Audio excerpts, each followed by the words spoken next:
கொரிந்தியர் 1:18 சிலுவை பற்றிய உபதேசம் கெட்டுப்பொருளுக்கு பைத்தியமாய் இருக்கிறது, ஆனால் ரட்சிக்கப்படுகிற நமக்கோ அது தேவ பலனாய் இருக்கிறது. இயேசுவை பற்றி அறியாதவர்களுக்கும் உணராதவர்களுக்கும் சிலுவை பற்றி சொல்லும் போதும் கேட்கும் போதும் அவர்களுக்கு பைத்தியம் போலதான் இருக்கும். ஆனால் இயேசுவை விசுவாசத்தை ஏற்றுக்கொண்ட அத்தனை பேருக்கும் சிலுவை பற்றிய உபதேசம் அது தேவ பலனாய் இருக்கிறது. நம்முடைய வாழ்க்கையில் வருகிற பிரச்சனைகள், போராட்டங்கள், நெருக்கங்கள், ஆபத்துங்கள் எல்லாவற்றிலும் விடுதலை, சுகம், பாதுகாப்பு, சமாதானத்தை தருகிறது இந்த சிலுவை.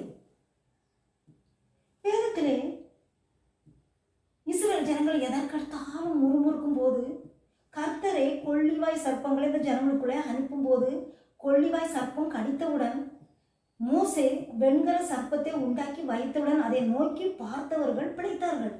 அதே போலதான் இப்பொழுதும் இயேசுவை விசுவாசிக்கிற அத்தனை பேர்களும் கெட்டு போகாமல் நித்திய ஜீவன் அடையும்படிக்குதான் நமக்காக இந்த கல்வாரி சிலுவையை சுமந்தார்.